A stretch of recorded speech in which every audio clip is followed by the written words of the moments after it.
Asta graduated from our academy as musicologist and now continue her studies in philosophy as doctoral candidate. And she will present us her work in progress. And you see the title,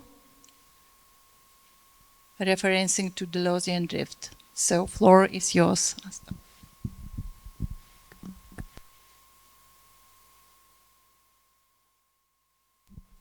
Thank you, Ruta. Hi, everyone. So I would like to note once again that in spite that I'm in doctoral studies in philosophy, in my previous life I was a musicologist, which is why I'm making connection between music and philosophy in my paper. And I'm a first-year PhD student, so I'm very much in classics, such as Gilles Deleuze.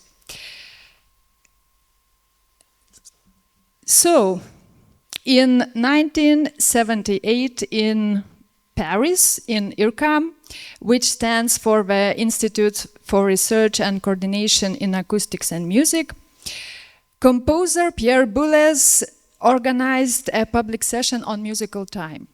It was an exceptional event bringing together leading avant-garde composers and French philosophers in an open discussion about music. In this photo taking at backstage of IRCAM, you can see from left to right composers Elliot Carter and Pierre Boulez, semiotician Roland Barthes, composers Jean-Claude Rousseau, Gerald Bennett, Michel Decuste, and finally philosophers Michel Foucault and Gilles Deleuze.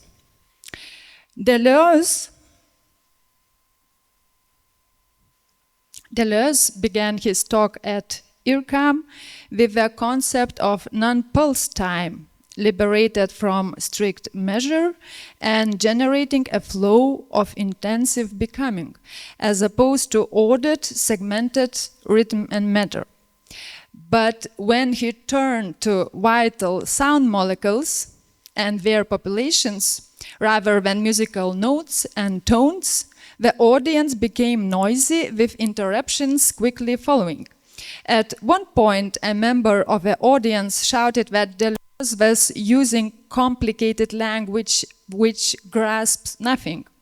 And in this still from the seminar recording, which is available on YouTube, you can see Barthes and Deleuze in the background and Boulez in the foreground as he calms the situation and responds rather sharply. So go ahead and leave if you have not understood anything.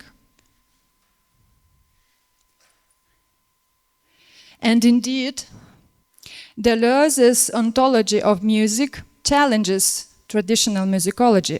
It rejects the understanding of music as language, text, or calculated structure on the one hand, and as representation, biography, confession, or spirit on the other, along with similar frameworks typical of humanistic and structuralist musicological trends.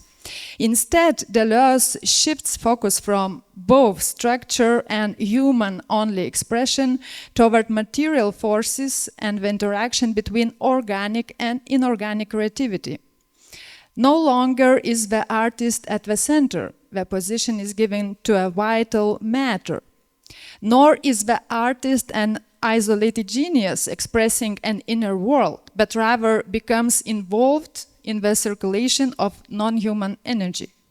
So within this materialist vitalism, the composer's weight changes and she or he starts functioning as an abstract machine, but refer not to personalities or subjects, but to matters and functions, which makes inaudible forces audible. At the end of his talk at IRCAM, later reworked into a text titled Making Inaudible Forces Audible, Deleuze introduces the idea of the impossible air, which moves beyond the notion of the absolute air, traditionally associated with musical expertise. The impossible air suspends the conventional operations of recognition, meaning, and organization of sound, and operates at the level of sensation, grasping forces at work. It is no longer a question of identifying sound, but of the consolidation of sound molecules in their activity, how they act, how they transform, how they affect the body. And it is very much, it very much reminds me this, the concept of a body without organs by Gilles Deleuze and Félix Guattari, but I will not go in this direction today. So this shift in listening opens sonic experimentation as the impossible air no longer belongs to the air alone. It extends listening to the entire body and to the interaction of multiple bodies. Deleuze hardly developed this concept of impossible air, but his idea of making inaudible forces audible was expanded to other art forms. He returned to this creative task of rendering inaudible, invisible, imperceptible intensities in art for over a decade, developing it most explicitly in 1,000 Plateaus and in What is Philosophy, both co-written with Félix Guattari. For me, it is the most beautiful and proactive vision for music, constantly emphasized by authors that it's not a fantasy or metaphor, but a metamorphosis open to the becoming. And becoming is always double. The human, composer or listener enters to a process of becoming an imperceptible force, while the force in turn becomes something else, a sound molecule, a wave of vibrations. And now I would like to show how this philosophy unfolds in music through percepts and effects, or the logic of sensation by Deleuze alone, and later together with Guattari. I will turn to contemporary works by Lithuanian composers Šarūnas Nakas and Žibuoklė Martinaitytė. Both of them refer to darkness in their compositions.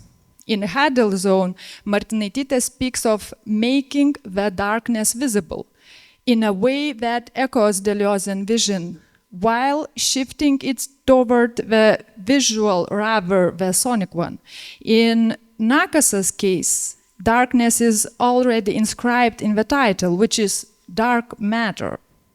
Despite these explicit references, both pieces are connected not with darkness alone, but with a range of intensities that exceed it, forces that cannot be directly perceived, yet become sensible via sound. The scores are, of course, present, but in Deleuze and Guattari's terms, they are not primary object of analysis. Analysis does not proceed at the level of notation, but through the forces and sensations that traverse it. The score is a necessary but administrative part of music, while real experimentation takes place on what Deleuze and Guattari call a plane of consistency, where assemblages are connected alongside a continuous engagement with the material qualities of sound molecules, such as density, gravity, frequency, speed, slowness, and so on. So let's begin with Žibuoklė Martinaitytė's Hadel Zone, a work that does not simply represent the deep ocean, but makes perceptible what cannot be heard directly. Scientists divide the ocean into zones according to depth and by the level of light that reaches them. The names of these 5 zones map the piece with the Hadal zone marking its lowest layer, which is like deep trenches within the ocean floor. Below 1 kilometer, the ocean is in permanent darkness. Yet, even at such a great depth of 6 to 11 kilometers, sound and life still exist. Scientists have detected geological and biological sounds as well as noises caused by human activity. Granging of tectonic plates, whistles of whales or other marine mammals, the distant hum of ship propellers and seismic surveys. Yet the work does not depict and imitate underwater sound environment. It produces one. A gradual shift in pressure and density functions as an effect, slowly sinking to the bottom for more than an hour. At the same time, the intensity of depth itself emerges as a percept along with its non-human soundscape. In this sense, the composition operates as an abstract machine, organizing matter and force to create a new reality of the Hadal zone. It produces its dynamic through texture, timbre, and register with clouds of overtones, long-sustained drones, and low-frequency vibrations. Duration plays a crucial role here. The slow unfolding over more than an hour does not structure time, but stretches it, dissolving metric and rhythmic perception and giving rise to a continuous process of becoming. And let's listen to a short fragment from Abyssopelagic Zone by Žibuoklė Martinaitytė. Unfortunately, such a brief moment cannot capture the full process and the forces at work, but could give a sense of the assemblage being constructed here.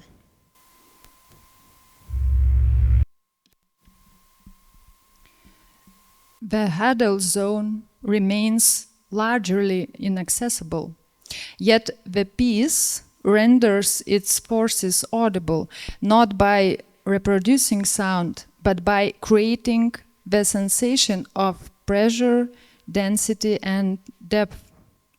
This metamorphosis is not simply heard, but undergone as a block of sensation. The composer herself speaks about a variety of low-range instruments and chanting of deep voices, which affects the body deeply, including a lowering heart rate, decreasing respiratory rate and blood pressure, and calming brain waves. These qualities very much correspond to the Deleuzian vision for sound as a force that acts directly on the body. Let me now turn to Šarūnas Nakas's Dark Matter, a piece that also has a connection to a place, yet mobilizes different affects and percepts.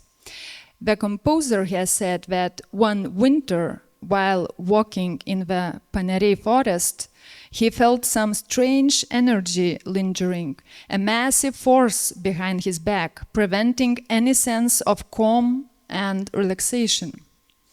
It is important to note that Paneriai forest is the most horrific place of mass killings in Lithuania, where approximately 100,000 people were killed during the Second World War.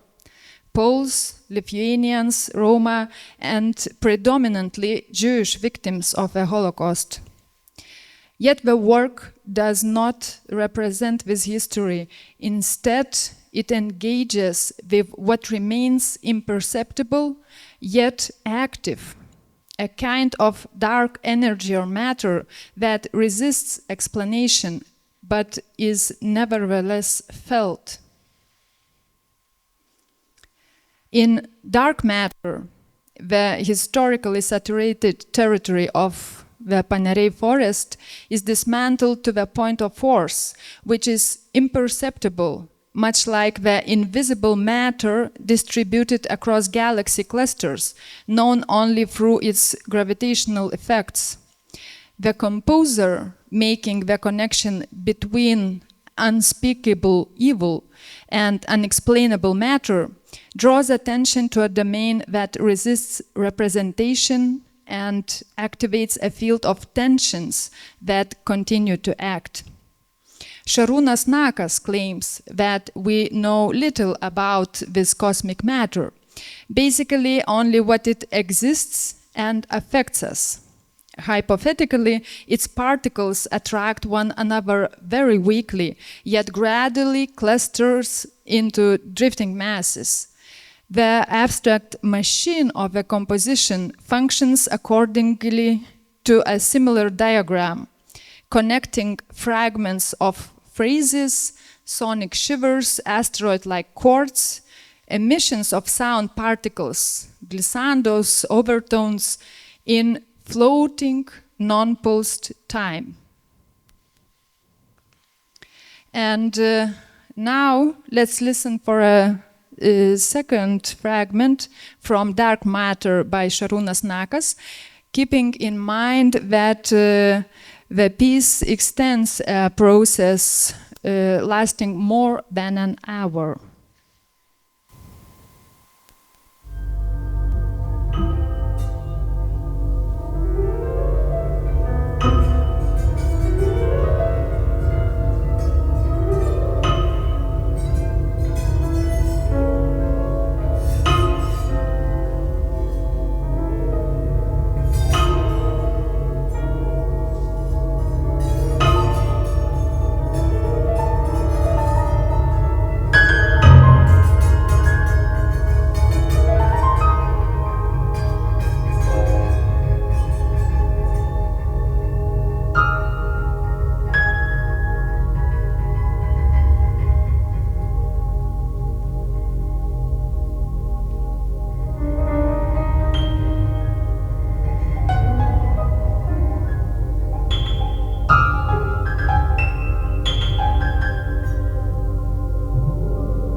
The percept here does not refer to the forest as such, but appears as a zone of dark energy. And the fact is not emotion, but a tension and imperceptible intensity of red and sonic gravity. Much like physical dark matter, which cannot be observed directly, but is known by its effects, this sonorous configuration is apprehended only through the forces it exerts. By analyzing these works, I argue that music operates as an abstract machine that produces intensities, rendering them sonorous without fully resolving their imperceptible nature. In what Deleuze calls the impossible ear, sound now no longer functions as an object to be recognized. Listening becomes a mode of undergoing rather than understanding. In both cases, music constructs a reality that is yet to come through becoming. A becoming music of inaudible intensities and a becoming imperceptible of human beings. And now, imagine how many musical works can be opened up this way by returning to sonic experience and empiricism of listening, expanding research and discovery in music beyond dominant all-too-human biographies and interpretations on one hand, and all-too-countable analysis of the scores and structures on the other. In fact, many artists have long been working in this direction, from symphonic poems and pianistic mysticism to experimental electronics and sound art, actualizing this notion to the nth power and broadening a more than human horizon. Thanks.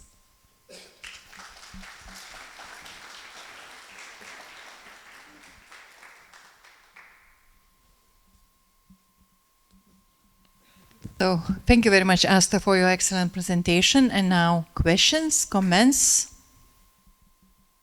Yes, please, Marta, one of performers of Hadal Zone. Yes, thank you. Thank you, Asta. It was so interesting to listen to your presentation. I have a story and a question. So I have a story because we performed Žibuoklės piece. It's just about how audience is, what audience feels, that one person who very long worked underwater, he was in the audience, and what we thought with Žibuoklė was fantastic comment that he said he felt very similarly while listening to the piece when he really was underwater. So I thought that was kind of a improvement of Žibuoklė, that she got where she was going.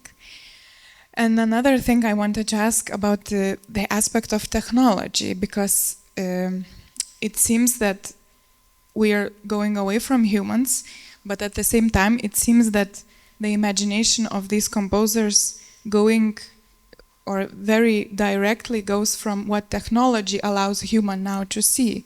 It seems all the diagrams, scientific research on the depth of ocean, all the layers and so on and so forth, and it seems that we still are very much from human eye, although we're kind of going after and we're trying to get away from it. So my question is, how do you consider technology and relating to these composers? And then my thought was, maybe then IE will be the real Anthropocene after we give maybe what goes after composer's imagination. I'm curious, do you think then IE in music composition will go further? Maybe it will be some kind of interesting next step for this. So I don't know if it's clear questions, but... Thank you, Marta. Future of AI, I'm not sure, but I hope it will be bright and expanded. Actually, there is many ways to analyze this piece, which affected me very much as well. And I was present at live performance, and it was totally different when listening to a recording, because you actually can feel these low frequencies just going through your body. But I chose this Deleuzian vision with affects and percepts, and it's important not to grasp this imitation of underwater environment, which is actually successful, but I do not know, because I haven't been in this kind of depth. So I just believe that it's quite convincing and it affects a lot, but it is important to grasp that there is many other intensities to discover here, as this slowly going down and feeling this changes and shifts in pressure and density, which is different qualities like we analyze in musical terms. This moment was quite important for me, and I wanted to share it with you. But of course, there is many other ways to analyze this piece. Thank you so much for absolutely wonderful paper. Actually, just a small question, but when you were speaking, and of course there are different connections between the two pieces.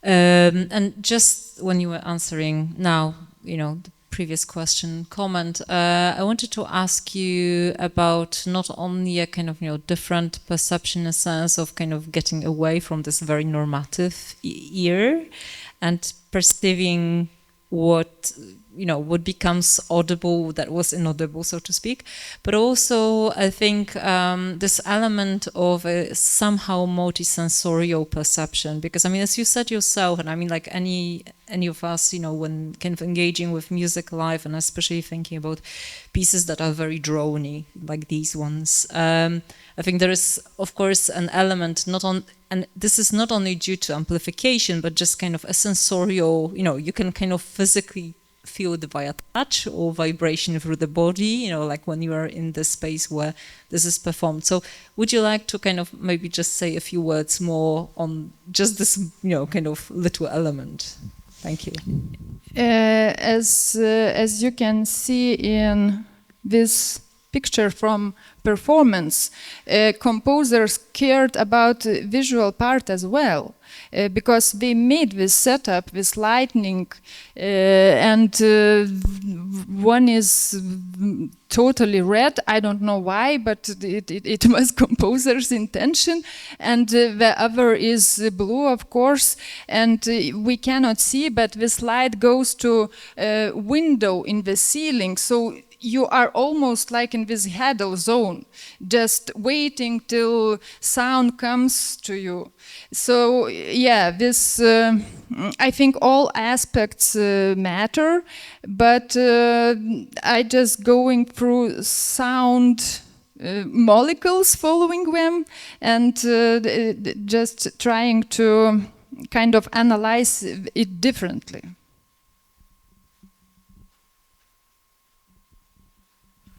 More questions?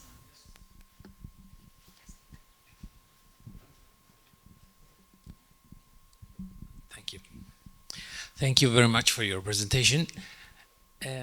I would like to know, you were opening a door to other musicians, and I'm wondering if this process of finding the inaudible, you may consider, or you have considered, or you may connect with something that maybe also historically could have been done. So not just example in modern performances, but maybe people in different times of our history, they may have done with different styles or different method or different elements that they would have considered invisible or inaudible.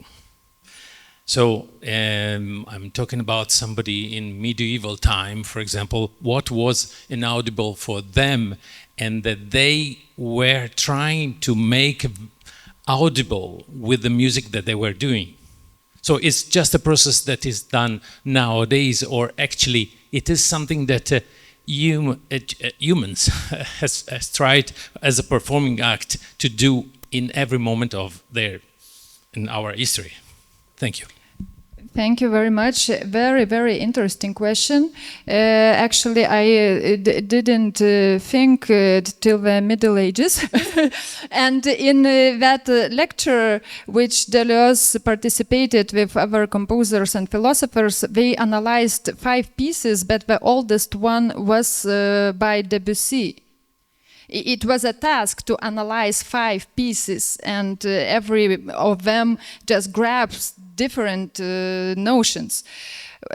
But just to tell from my intuition, I think yes, of course. Of course, composers try to do so, but maybe we would be disappointed in the way they did it.